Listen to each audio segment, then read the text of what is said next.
morning, everyone. My name is Mark Halpern. I'm the chair of the Professional Advisory Committee at the Jewish Foundation. I'm also a trustee on the foundation. And my own personal background is I have a company called wealthinsurance.com, and I've been involved with the foundation as a donor advised fund holder and an ambassador to try to educate people on this amazing resource that our community has to help our clients and help ourselves to do some fantastic things for social change and for Jewish continuity, and that's the whole idea behind this event today, is really to provide the education to advisors and to professionals on the value of the Jewish Foundation. So just to get started, I wanted to give a special shout out and thank you to our sponsors. Our presenting sponsor is Israel Bonds, who you'll get to hear from in just a moment. And we're very grateful for their participation. I think it's been about 5 years. And also to our webinar sponsor, Seidel Asset Management and Graybrook Realty Partners as well. So we want to thank them first and foremost and appreciate them sticking around with us during these unprecedented times.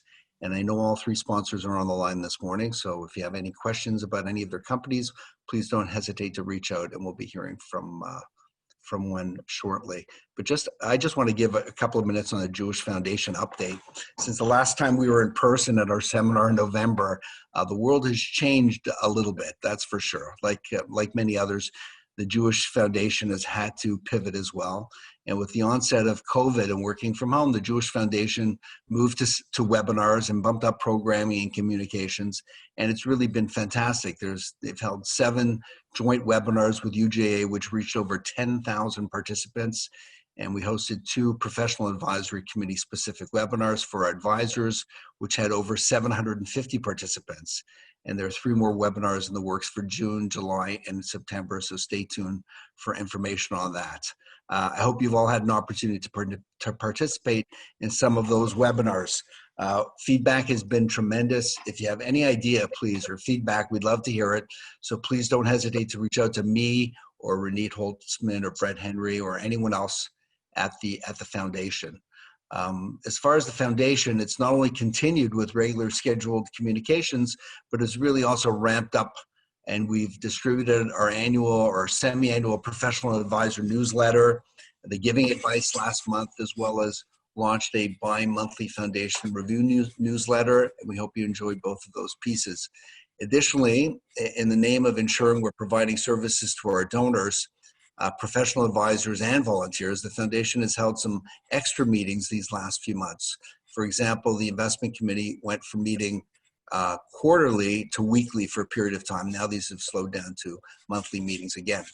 In terms of an update on the foundation investments, it's really been a terrific year despite all that's been going on. The foundation investment portfolio rebounded in April, fortunately, and trended positively in May, which was a welcome respite from the market declines and volatility we all experienced in March. As I'm sure Adam Minsky, the CEO, will be speaking to this in more details in just a few minutes, the needs of our community, as we all know, are far greater than ever before due to the impacts of COVID-19. As one of the largest community organizations in Canada, the Jewish Foundation helps families and individuals translate their philanthropic dreams into reality. And the goal of the Jewish Foundation is to make charitable giving easy and rewarding now and in the future. And this idea of charitable giving could not be more important than it is today. And in this regard, the Jewish Foundation, pleased to say, has launched a community resilience loan fund, which will provide interest-free loans to local organizations, summer camps, schools, and JCCs that have suffered revenue losses due to COVID-19. So please reach out to Brett or to Renee or anyone at the Jewish Foundation if you have any questions on the loan fund or anything that I just highlighted. Before I introduce our first speaker, I'd like to address just some housekeeping basics. If anyone has at any point a question, please use the chat function at the bottom of your screen and your question will be addressed by the group here. So with that, we're very sensitive to time and we'd like to be finished by 9 o'clock as planned. So the first thing I'd like to do is I'd like to introduce our major sponsor, Raquel Benzakar-Samati, who's the Director and CEO of Israel Bonds. She's our presenting sponsor this morning, and she's just going to take a couple of minutes to say a few words. Raquel? Thank you, Mark, and good morning, everyone. It is a pleasure to be here as a Crystal Level corporate partner with Federation and as the lead sponsor with advisors at the PAC seminars. We see this as actually a perfect fit. Over the past decade, we've been building relationships with advisors here in Toronto and across Canada, and it has been a fruitful one. Many advisors are now seeing the value of recommending Israel Bonds to their clients. I truly welcome opportunities such as these where I get to address many about Israel Bonds. Some of you are longtime investors, and for others it may be a while since you bought a bond. So I want to give you a quick update on where we are today and how we've evolved. Israel Bonds are no longer those long paper bonds that many felt were great as a bar mitzvah gift, or you had to cash them in Israel when you travel. Israel Bonds are safe, solid investments that have been a part of many of our clients' investment strategies since the first bond was issued in 1951. There are not too many bonds out there that can say that since inception, every single bond has been repaid in full, principal and interest. We have a perfect record of repayment.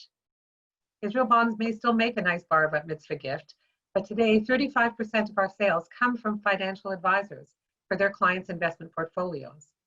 So you see, things have changed. What's exciting for all of us is that in the past month, despite the global economic crisis, the state of Israel was affirmed at AA- or better by all three credit rating agencies, Moody's, Fitch, and Standard & Poor's. To put this in context, as of May the 11th, Standard & Poor's had downgraded 20% of the countries it reviewed and put another 15% on negative outlook. In contrast, the news for Israel was positive. There are many reasons for the favorable ratings. Although Israel Bonds themselves are not rated, one of the factors referenced by Fitch for the stable outlook was an active diaspora bond program. That's us, that's all of us. That's you as Israel Bonds investors. So does Israel need our money? The answer is still yes. These are unprecedented times. Israel is unique in having an Israel Bonds program. Now more than ever, the state of Israel needs to know that we in the diaspora remain committed to supporting Israel. Every investment in an Israel bond sends that message. So again, our appreciation goes out to all of you here this morning.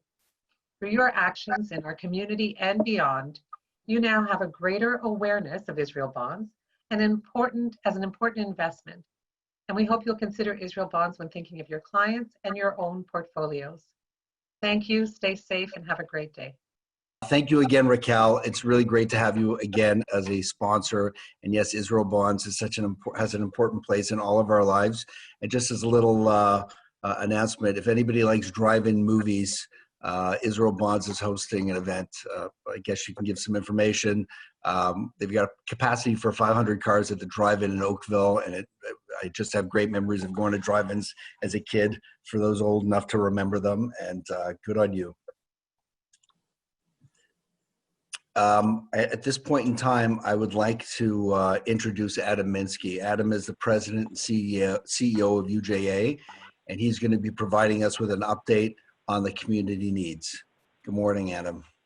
Good morning, Mark. Thanks for having me on. It's really my pleasure to join all of you this morning and to share an update about what's happening with our community and the COVID-19 pandemic.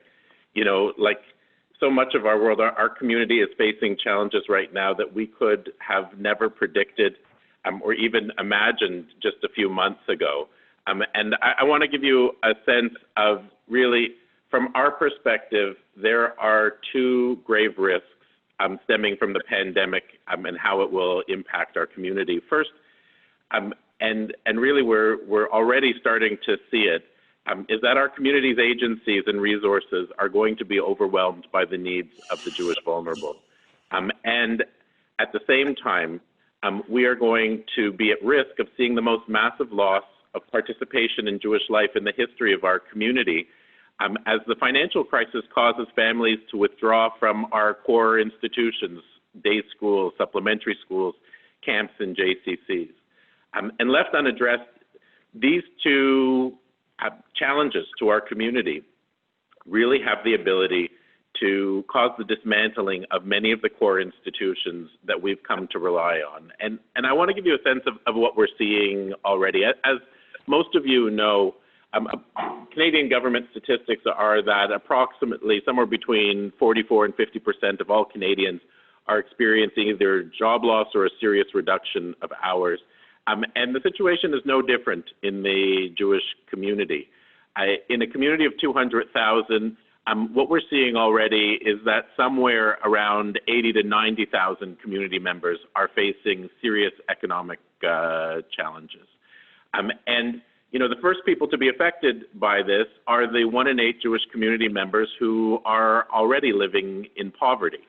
I spoke to Brian Prowski, the CEO of Jewish Family and Child Service, just last week. He said to me, in his 30 years with the agency, he has never before seen the number of phone calls and the desperation of people who are calling. The number of domestic abuse cases that the agency is facing is unprecedented in its more than 150-year history. All areas of vulnerability in Jewish seniors, a 40% increase from our agencies and requests just for Meals on Wheels to be able to have people have the basic food that they need. Our Jewish addiction services up by 85% with the strain of what's going on. Even our free loan, you know, it was heartbreaking. I was speaking to Mara Messenger, who leads Jewish Free Loan. The number of calls they have from people who are borrowing money to move their elderly parents from long-term care facilities into alternative arrangements because they're scared about the pandemic and need to borrow money to help their parents is just off the charts. And so in these early days, we are really seeing this kind of significant impact, but it's just building.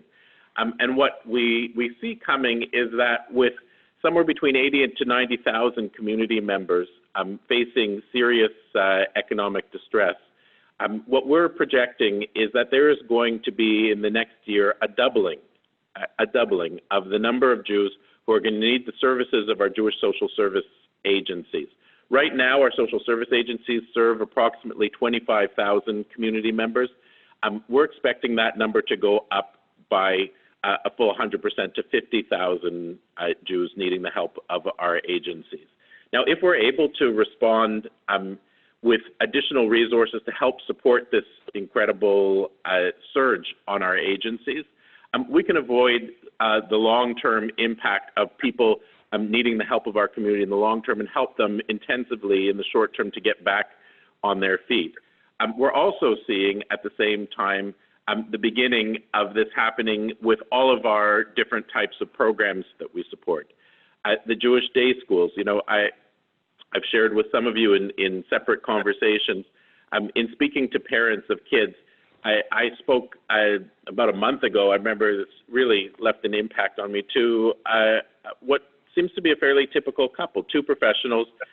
He's a dentist, she's a chiropractor, and as they've been out of work, I hope that now they're going to start to come back to work as things start to open up. But they've been out of work for 3 months. They've been paying rent for their businesses. They said to me, you know, they have 3 kids in the education system. There is no way this year, with the loss of income that they've had, that they're going to be able to afford to keep them in. And this keeps repeating, whether in schools, camps, JCCs. And I share all of this with you because as a community and as a community organization, we have launched an emergency campaign for community resilience in order to ensure that our community is able to meet the increased needs. And unlike other fundraising campaigns where, you know, we look to identify the amount of money that we think that we can raise for a particular need, we haven't done that this time. We've just gone to our community agencies and said, what is it that we need as a community in order to overcome this incredible challenge and to emerge resilient? And adding up all the needs between education, the vulnerable, across the community, camps, JCCs, you name it, we expect that we're going to need an additional $25 million over our annual campaign of 60, meaning an annual campaign that's going to need to raise $85 million this year. And, you know, as the PAC advisors, I want to stress for you something that I've learned in conversation with my colleagues across North America who lead major federations. There is a direct relationship between the communities that are managing the crisis that the pandemic has unfolded and the strength of their local Jewish foundations. There is a direct relationship. And I want to talk to you about 4 ways that I believe the foundation is playing and can play a key role in the recovery of this community. The first way is that one of the things that the foundation has been doing, and we need it to continue to do, is the foundation has been providing emergency grants to our agencies. One of the ones that I think about that, you know, was a small thing but made an enormous difference was we were approached by JAX, our Jewish Addiction Agency, at the outset. They, from the earliest days, started to see the impact on a spike in addiction support requests as the pandemic started to unfold. They weren't equipped to operate online. They turned to the Jewish Foundation, and the Jewish Foundation made an immediate grant to them to, one, purchase all of the Zoom accounts that they needed, but also to get them online.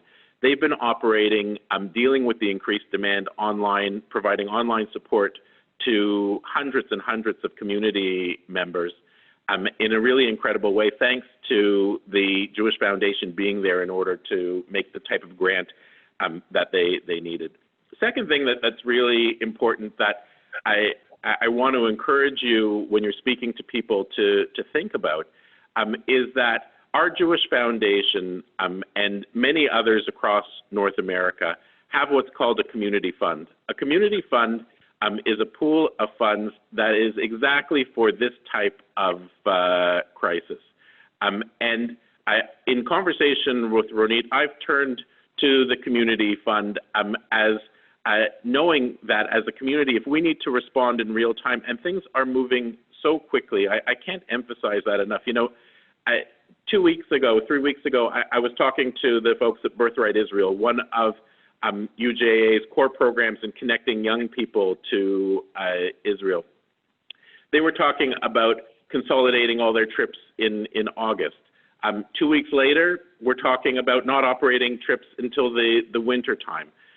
With Hillel's a few weeks ago, we were talking about how are they going to ramp up when campuses reopen in September. Now with so many university campuses talking about being online, we're working with Hillel to figure out how do we adapt to that new challenge.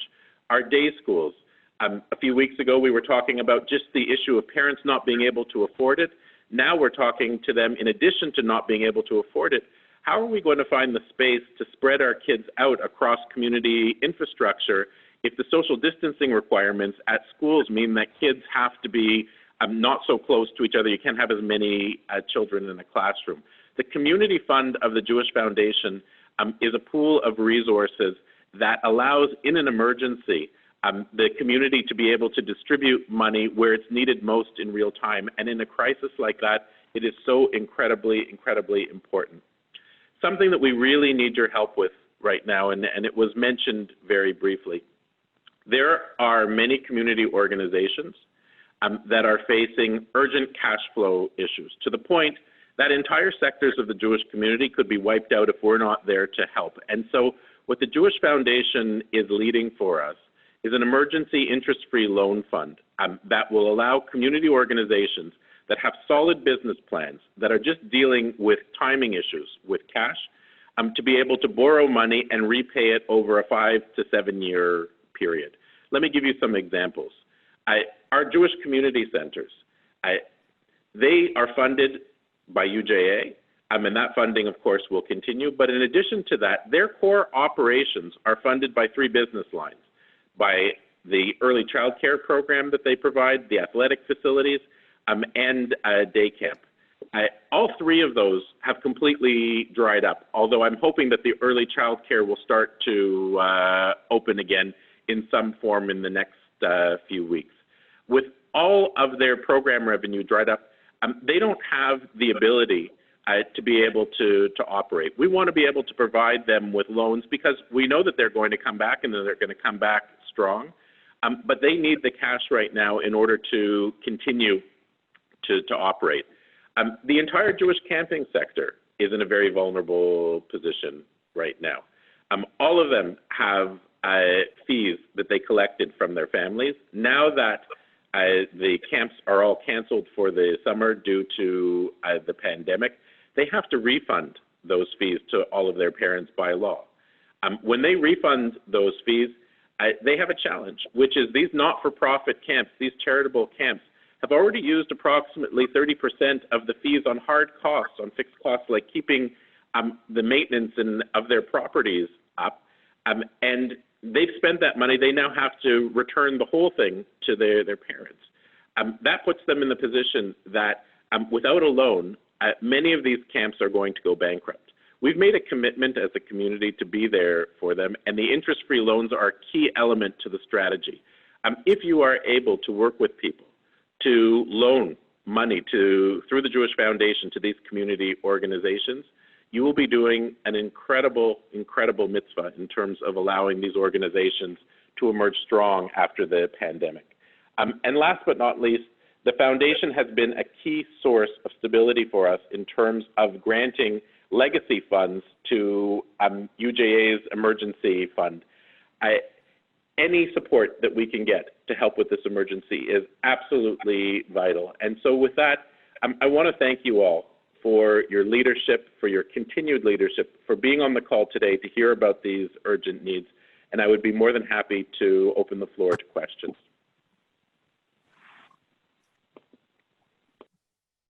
Well, thanks everyone for joining us today. My name is Jamie Golombek. I chair the program committee of the Professional Advisory Council, and I'm absolutely thrilled to introduce our guest speaker. So this is unprecedented times in Canada for the economy, with billions of dollars being paid out in emergency response benefits and student benefits and emergency wage subsidies. It doesn't really take a Harvard PhD to figure out that there's something crazy going on. But fortunately, we do have a Harvard PhD here today, and I'm absolutely thrilled to have my colleague, Avery Shenfeld, who's the Managing Director and Chief Economist of CIBC Capital Markets, here to address the economy with today in terms of what's going on. He's been with CIBC since 1993. He is widely recognized as Canada's leading economist for his perceptive analysis and insight on economic developments. He's a repeat winner of the Dow Jones Market Watch Forecasting Award, received numerous awards for forecast accuracy on both US and Canadian economies by Bloomberg, and he has been consistently ranked as the top Canadian economist by institutional investors. He has a background in management consulting, as well as been lecturing at various policy schools around North America. So again, without further ado, I am pleased to welcome my colleague, Avery Shenfeld, who's going to address, Dr. Avery Shenfeld, who's going to address the current state of the Canadian economy. If you do have questions, please just type them over there on the chat, and I'll try to address them, pose them to Avery, and we plan to wrap up before 9 o'clock. Thanks very much, Avery. Thanks very much, Jamie, and also thanks to Adam for going through a very powerful presentation about some of the needs, the many needs that are being generated across our community in these times. And I know if you're like me, you're getting sick of hearing about these times. I actually want to live in precedented times at some point, because certainly life is not normal, and the economy has felt that severely, and it's been interesting to watch how financial markets have reacted to that. So let me address both of those. The outlook for the economy itself, Canada, globally, and also how financial markets are treating it and where they're likely to go. So certainly this has been the biggest economic contraction that we've seen in our lifetime. The tumble in economic activity globally in the months leading up to April, including the big decline in Canada from February to April, was the steepest economic decline that really on record. You have to go back to 1930 to find an overall GDP decline similar to what we saw in the months leading up to April. And it took a year for GDP to fall as much as it did in the space of 2 months. So it's important to recognize that we have seen this massive retreat in activity, and that now that we're opening things up again, you are going to see some numbers that look quite stunningly positive on the other side of that. But when you fall into a very deep hole, as we have, with economic activity down something on the order of 20% or so, you can have some pretty big growth rates and still feel like the economy is not in great shape. So when we look ahead and do our forecast, actually most of the tools that economists use now, normally use, are pretty useless these days. Jamie introduced me as Dr. Shenfeld. Really, I'd be much better off if I actually was a real doctor. That is a specialist in infectious diseases and epidemiology, because at the end of the day, it's the virus itself and medical progress against that virus that really is going to determine a lot of the story for how our economy behaves from here. So we're reading as much these days from the epidemiologists as we are looking into the economic indicators that we normally track for clues about where we're going. And what the epidemiologists are telling us, and we have to take their expertise at face value, even if some politicians don't want to listen, is that while we will be able to safely restart some of what we shut down in the months leading up to April, we will not be able to get back to anything close to normal in terms of our day-to-day behavior and our lives until either a vaccine is in place or perhaps we find an effective treatment for COVID-19 that keeps people afflicted out of hospitals or worse. Now on the treatment side, that could happen at any time, but antivirals don't always work that well. It took years to develop the combination of things, for example, that work to address AIDS. And if you look at vaccines, of course, there are many viral diseases for which we don't have a vaccine. And when we have found one, again, it's usually been years, not months, to get there. So we're keeping our hopes up. The most optimistic projections would suggest that maybe we've had mass immunization by the time we get into late 2021. That's assuming we have a vaccine starting to be disseminated early next year. But even with that, that means that we've got a long runway here where the economy cannot operate at full steam. So to do our forecast, actually, rather than economics, we're simply going through the list of what portions of the economy will remain completely closed, what portions of the economy we can sort of half open, and what portions of the economy, of course, are still up and running today. So when we look at the things that are going to half open, those are areas like restaurants that might be allowed to operate with partial capacity. Day schools, for example, was mentioned, Jewish day schools that might have to have fewer students in each classroom, for example. And then we go to things that won't be able to operate at all, or where the public's own wariness about participating are going to keep them under pretty severe wraps. So at the extreme, for example, we have nightclubs. No one expects those to open until we have a vaccine in place because, let's face it, a crowded bar is where people want to go. No one wants to go and stand far apart from the people they're supposedly trying to mingle with. If you look at other sectors like long distance air travel, for example, there's going to be a wariness there that I think is going to keep demand suppressed even when they're allowed to open. Other things not likely to open, at least if policymakers are rational, things like indoor arenas and so on. So think crowds, think arenas, think big convention centers, wedding halls that hold hundreds of people. These are all sectors of the economy that are going to remain largely shuttered. And unfortunately, if you do the math, they're not a trivial part of where the overall economy was back in January or February. We estimate that roughly 3% of all employees work at the kind of venues that are either going to remain completely closed or nearly completely closed. So if you think about that, it means that even if we run things perfectly, don't stretch too far so that a second wave causes us to have to retreat back into our home caves, gradually reopen very carefully, we're still going to be left with an economy where this time next year, the unemployment rate in the US and Canada might still be 3%, above where it was when this started. So in Canada's case, for example, that would be a roughly 8.5% unemployment rate. If you go back and you look at the last recession, 8.5% was about as high as the unemployment rate got in that recession.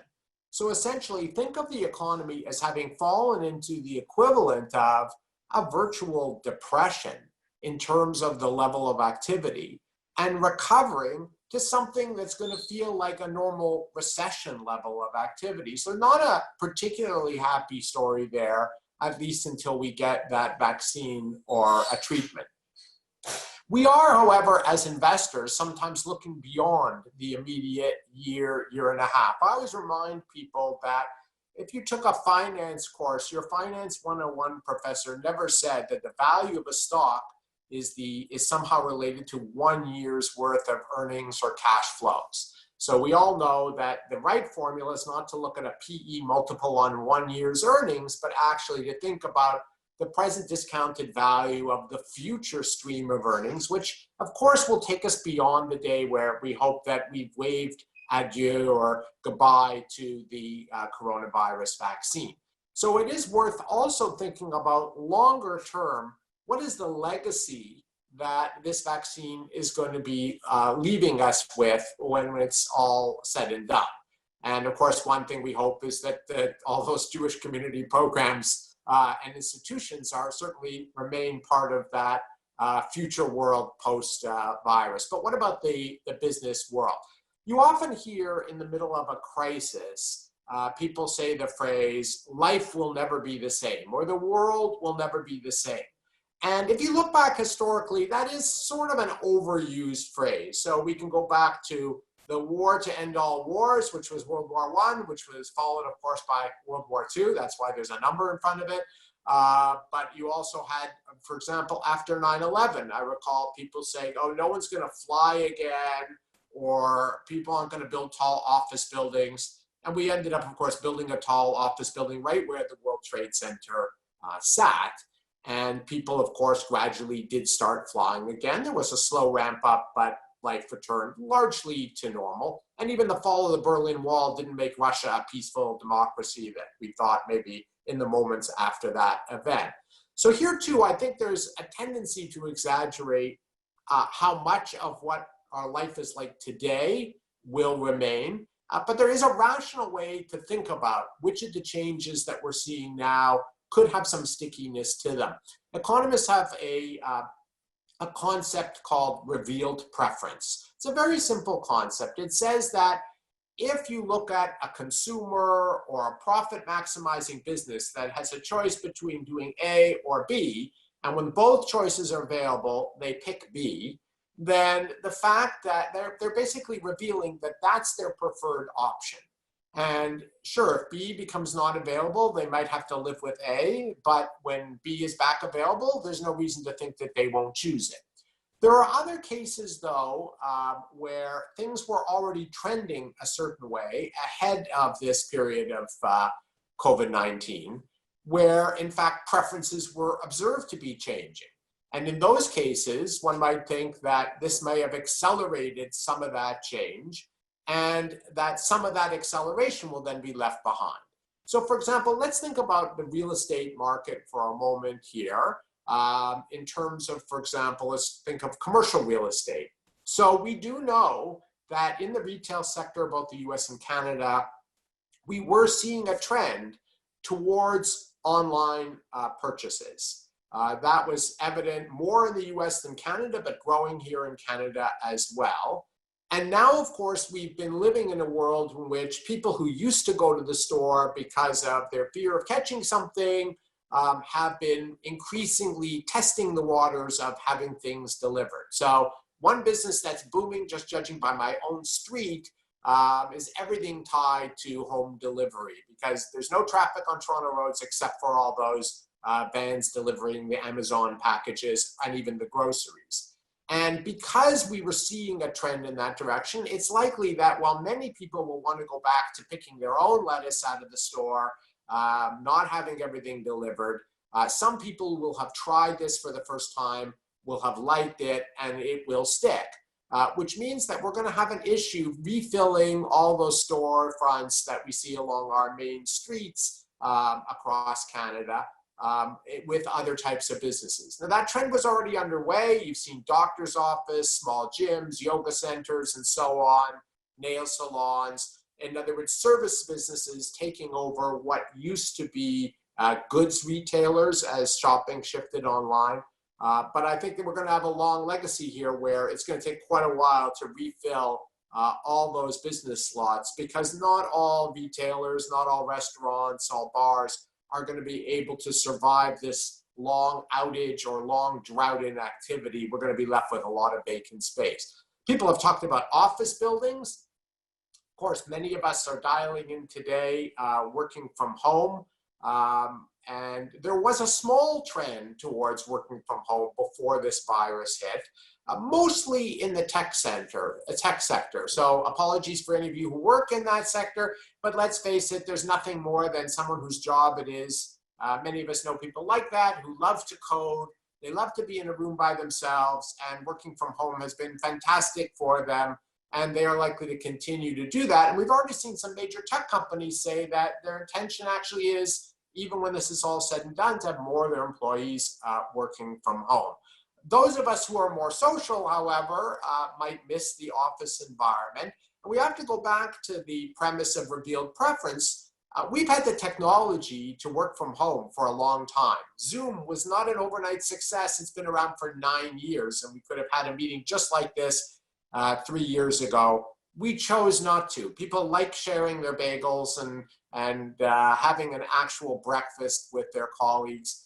The reason we have offices and bring people together is because there is an exchange that can happen among people that really is forced or not as easy to do online. So I do expect that the vast majority of people who used to work in offices will end up returning when this is all over and no one's afraid of being in a building, will return to office space. Probably we will be left with a residual increase, though, in working from home. So a little bit of a challenge to the office space environment in terms of real estate needs. And we will, of course, I think as employers will recognize that working from home does not mean not working at all. So we will see more, I think, flexibility for someone who has the plumber coming in, or someone whose childcare arrangements have fallen apart, needs to work at home for a while. I think people as employers will be more flexible, but I do expect that office environments will return. And one final proof on that is there was the whole business of WeWork, whose essential purpose was to allow people who had businesses that they could have run out of their kitchen or basement office to actually go to an office environment where other people were running their little businesses, just to get a more collegial work environment. So I think, Aristotle must have been working from home, because he wrote that man is by nature a social animal. And I think he may have been working home too long when he wrote it. So I do expect that sort of thing to come back. So you can run your own mental experiments at things that were trending. Vacation travel, for example, was trending upwards relative to GDP. There was more and more of it around the world as wealth increased. I do expect, therefore, that the vacation travel sector will make a full comeback down the road. Business travel, probably a bit of a mixed picture. People will want to go meet their customers. There's a value in that. You can't take someone to lunch over Zoom. But probably internal business meetings, we will see a bit of a stickiness there, where companies are realizing that the board of directors doesn't always have to fly to meet, that they can meet online, and that's a cost-saving measure that might stick around. So overall, I would say that if you're looking at the economy from an investor point of view, yes, things are going to be very different for the next year and a half, maybe not quite so different longer term. And so that brings me to, why have equity markets behaved as they have? I get this question all the time because we had horrific economic numbers, make no mistake about it. We've had terrible numbers, really, for corporate earnings, a massive decline. And yet the equity market, as of the start of last week in the US, had essentially erased all of the losses that it's seen in 2020. It wasn't back at the peak, but it was back where it started the year. Even the Toronto stock market had made a pretty sizable recovery, with really not much better news on the economy than we would have thought back in March or April. I mean, people did know that when we launched these severe shutdowns, that they were intended to be temporary, that when the virus in fact faded away, that we would start to reopen these businesses. That was always part of the plan. And I would say that if anything, at least on the US side of the border, the ability to wrestle the caseloads down so that you can reopen safely has been a bit disappointing. So if anything, it's taken a bit longer, a disruption, to get to the conditions where you could reopen businesses. So why have equity markets done so well?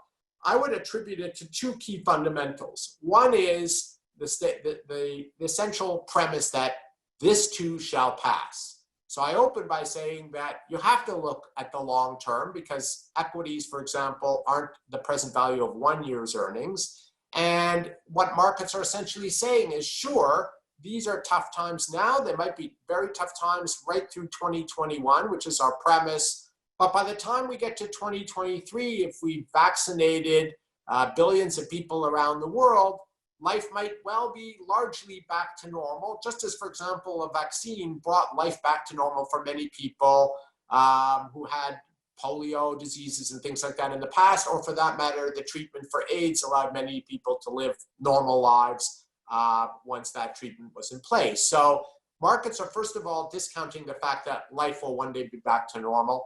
And then the other factor is, of course, central bank policy, the Fed, the Bank of Canada, European Central Bank. What you often hear people say is, oh, they're printing money and money somehow flows right into stocks. That's a little too simplistic. But what they are doing is suppressing interest rates. They have cut, of course, short-term interest rates to near zero. And on top of that, they are buying, in Canada's case, they're buying essentially all of the equivalent to all of the federal deficit this year, the extra borrowing requirement, trillions in bond purchases by central banks around the world, even some wading into corporate bonds and riskier assets, all of which is keeping interest rates low. And if you remember your Finance 101 math, if you take that present value equation of future earnings or dividends, lowering the discount rate raises the value of those future streams. So that's certainly a big part of the story. That said, and these are both very rational ways of thinking about it, there are a few caveats here that I think investors should be maybe paying a little bit more attention to. And these are things that might, in fact, stall out the rally we've seen in stocks for the next little while. First is, of course, we're in the first wave of the pandemic. There is no second wave in any US states, by the way. These are still the states that are just being hit by their first wave, are still seeing rising caseloads. But we know that any similar type of viral epidemic, there's been more than one wave, and therefore potentially more than one disruption to economic activity. So it might not be a smooth path from here. And I'm particularly concerned, in fact, about those areas in the US that seem to be ignoring now the caseloads in their own state and deciding to open up, and maybe even concerned about a certain presidential candidate who's decided that he wants to hold big rallies in indoor arenas and tell people, I'm not wearing a mask and neither should you. These are all risky behaviors that could cause the virus to escalate. So one risk is simply that the economic path from here isn't that smooth, even to get to that sort of 8.5% unemployment rate from where we are now in Canada. The second risk is that if you look at earnings in the past after recessions, their recovery is actually can sometimes be quite lengthy. So for example, this recession may have officially ended according to economists already because the economy is in fact growing again. But past recessions that have lasted, say, only a couple of quarters have often been followed by a period of some years before earnings reattain their previous peak. So if we looked as of a couple of weeks ago, the S&P 500 analysts were counting on earnings in 2021 to reattain 2019 levels. Historically, that's a big leap of faith. That's not what usually happens. And it's not just that it takes a while for corporate profits to come back, but it's also because during these sorts of downturns, there are things that companies may have to do that dilute the earnings per share. So the most extreme, of course, is the company that you've invested in doesn't live to see those brighter days. And certainly we do expect some insolvencies ahead. We've had a few already. And so then your shares don't give you the right to those future returns. Maybe those are all going to go to bondholders that end up owning the company. In other cases, a company has to sell a prized asset to private equity, so that leaves the market. Companies may have to issue equity, which again dilutes current shareholder stakes. And that's the opposite of what we saw in the upturn. We saw a huge gain in earnings per share in the last cycle from a reduction in the number of shares as companies, in fact, did share buybacks. The share buyback run is now over, and instead we'll likely see some companies have to issue shares and dilute earnings. So one risk is simply that earnings for the companies you hold don't come back because that company doesn't live to see the brighter day, or are heavily diluted by actions companies have to take. A final thing on that front is that in many sectors, most notably in energy, but in other sectors as well, companies are putting off capital spending, which means that you don't have as good growth down the road because you haven't added capacity to make room for that sort of growth. So even though, yes, the world might be back to normal in 2023, I wouldn't necessarily count on earnings per share having made that much of a recovery that quickly. So that's certainly one of the caveats that we face. And then the other is, as I already mentioned, is we could get some bad news on the virus itself. At these sorts of levels, I think you're going to see that equity markets might be resilient to the occasional bad bit of economic data, but are likely to get much more jittery in the event that we see any sort of slide in the progress we had been making on coronavirus itself. So this is a tricky world. As far as the bond market is concerned, there we have the central banks working diligently to try to make sure that interest rates across the yield curve don't rise before the economy can live with that. I would suspect that that's going to certainly be the strategy for at least the coming year. We might see 10-year interest rates drift up in 2021, anticipating better economic times by 2022. But certainly short-term interest rates, we don't see the Federal Reserve or the Bank of Canada hiking rates until we get as far as perhaps early 2023. So this could be a very long period of ultra-low interest rates. And that's going to help governments because they are running up very large deficits. But the only good news on that front is governments can borrow a lot of money at an interest rate of 0.5% and not leave us overly burdened with interest on the debt that we're going to have to pay down the road. So with that, I'm going to open it up for questions. Jamie, hopefully we've had some come in, and I'll turn it over to you to pick the best of them. Sure. Just a reminder that if you do have a question, please type it in on the chat sign while we're waiting for our questions. Just a question that I get all the time, Avery. We'd love to have your insight on this. With all this spending of billions of dollars of government support, like, what does this mean for the future of income taxes? Like, do we think that taxes are going to go up? Will there be a wealth tax? What about an inheritance tax? Could GST go up? What are your thoughts on the future of taxes, given the billions of dollars of spending we're seeing right now? So the biggest risk, the most immediate risk, is actually property taxes. Municipalities are not really allowed to run budget deficits. They can't just go borrowing away. I mean, some of them have reserve funds. So in effect, that's like they can run an operating deficit and draw down those reserves. But many, many cities across Canada have had a lot of extra spending for public health and a big drop in revenues. You know, if you think of the Toronto area, for example, a big source of government revenue at the local level is the land transfer tax. And although real estate transactions, which were completely dead a month or two ago, like back in April, rebounded in great percentage terms in May, they're still low. And so losing all that revenue, losing all the revenue from the TTC riders, for example, means that unless the federal government comes up with a very big check for every municipality, I think we are facing property tax increases quite soon, as early as, next year, essentially. So in the middle of still bad economic times, unfortunately, we'll be hit by that. Provinces are sort of in the middle. They can run large deficits, and I think most of them will and will not actually move to raise taxes in the near term. But we know that here in Ontario, for example, we have a government that had a conservative bent fiscally in terms of fiscal policy before this all happened. And when this is all over, let's call it 2023, and they try to get the deficit down, tax hikes could be a part of that. As far as the federal government is concerned, though, I'm not as worried about major tax hikes. Again, it all comes down to the fact that governments, unlike you and I, they live forever. So when a government borrows $100 billion in a 10-year bond, 10 years from now, it could just issue another $100 billion bond. It never actually has to pay off the principal. So what it has to pay is the interest. And the good news is, and Canadians didn't really widely know this, is we entered this recession with a record all-time low in interest payments as a share of GDP on federal debt. So lower than at any time in any of our lifetime. And that's because, of course, debt has been gradually rolling over at lower and lower rates. And we're still rolling over old bonds into new ones at lower rates. So yes, we will have higher interest costs a couple of years from now as a result of what we've spent here. But it's not huge. You know, to put the numbers in perspective, if Ottawa runs a $300 billion deficit this year, so they borrow this $300 billion, at 0.5%, you're basically talking about $1.5 billion in extra interest payments. And that's on normal government revenues per year, or about $350 billion. So 1.5%, $1.5 billion on $350 billion, it's not a huge amount.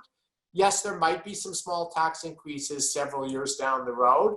And who's going to pay? Well, it's going to depend on which government's in power. I'll put it that way, because this is a minority government. We don't know who's going to be governing, but some of us will probably end up paying more a few years from now to cover, but just that interest, not really a huge burden. Great. So we've got a bunch of questions. I'm going to ask you to rapid fire questions, 30-second answers. We'll try to get through the last 3 or 4 questions and finish in the next 5 minutes. First question, 30-second answer. Should we lend or give money to companies who have been emptying their till by buying back shares? So hopefully they're not buying back shares now. I wouldn't do that if I was a company. I'd be preserving cash. And we do see companies generally, actually, most companies they may have drawn down their initial line of credit, but actually we're not seeing mass borrowing, certainly. And we've even seen some companies choose to cut dividends.